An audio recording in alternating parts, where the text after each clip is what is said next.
आज आपण या व्हिडिओमध्ये मराठीचं कथालेखन बघणार आहोत। सो कथेचे मुद्दे काय आहेत तर वृद्ध शेतकरी, आंब्याची रोपे, राजाचा प्रश्न, बक्षीस आणि तात्पर्य अशा प्रकारे आपल्याला मुद्दे दिलेले आहेत, म्हणजे पॉइंट दिलेले आहेत। त्याच्यानुसार आपल्याला स्टोरी बनवायची आहे आणि तिला एक हेडिंग द्यायचं आहे, म्हणजेच काय त्या गोष्टीला एक नाव द्यायचं आहे। त्याच्यानंतर आपल्याला तात्पर्य सुद्धा काढायचं आहे। आता ह्या गोष्टीचं हेडिंग काय दिलेलं आहे तर भविष्याचा विचार।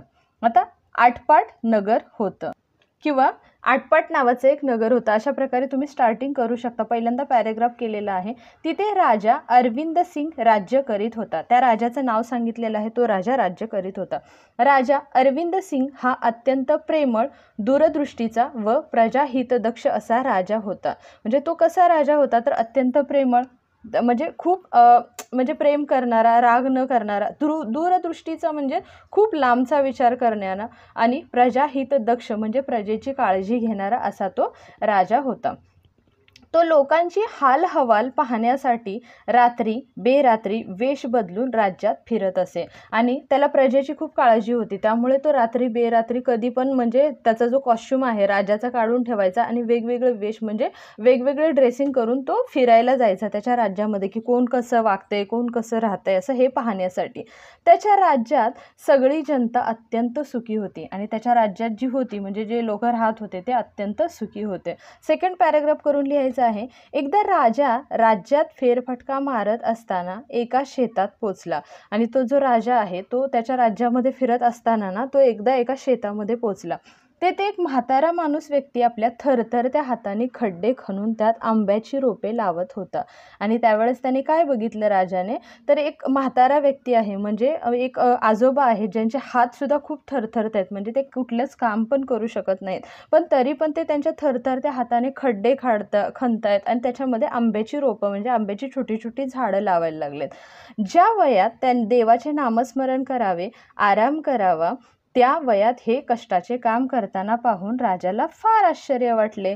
म्हणजे त्यांना काय वाटलं की आता म्हातारे झालेत म्हणजे हे कधीही म्हणजे मरू शकतात, सो ह्यांनी काय केलं पाहिजे, देवाचं नामस्मरण केलं पाहिजे, आराम केला पाहिजे, हे सगळं सोडून ते हे कष्टाचं काम का करायला लागलेत।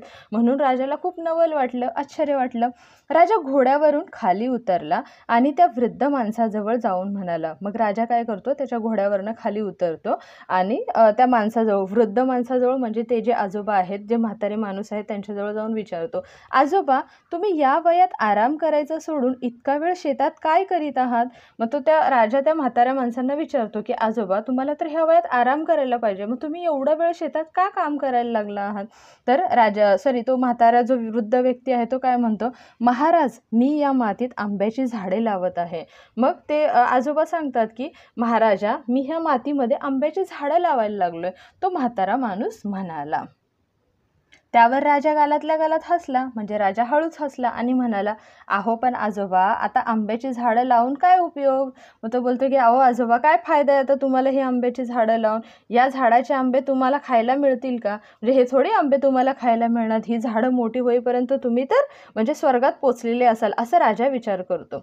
मग राजाच्या या प्रश्नावर तो वृद्ध माणूस हसला आणि म्हणाला, मग राजाचा असा प्रश्न आहे त्याच्यावरती तो जो आजोबा होते त्यांना काय झालं तर हसायला आलं आणि ते काय म्हणाले, महाराज ज्या झाडाची आंबे मी आज खात आहे, म्हणजे ज्या झाडाचा आंबा आज मी खायला लागलोय ती झाडं मी लावलेली नाही आहेत, म्हणजे आता ज्या झाडाचे आंबे मला खायला भेटतात ही काही मी थोडी लावलीत, ती झाडे माझ्या आजोबा पणजोबांनी लावलेली आहेत। मग ही झाडं कोणी लावले तर माझ्या आजोबांनी, त्यांच्या आजोबांनी, त्यांच्या वडिलांनी लावलेली आहेत। थोडा वेळ थांबून तो पुन्हा म्हणाला, मग तो आजोबा जे आहेत ते थोडंसं थांबतात आणि परत म्हणतात, महाराज झाडे मला आंबे पाहिजेत म्हणून मी लावत नाही। मग ते काय बोलतात की मला आंबे खायचेत म्हणून मी ही झाडं नाही लावत आहेत, तर त्याचे आंबे माझे मुले बाळे नातवंडे खातील।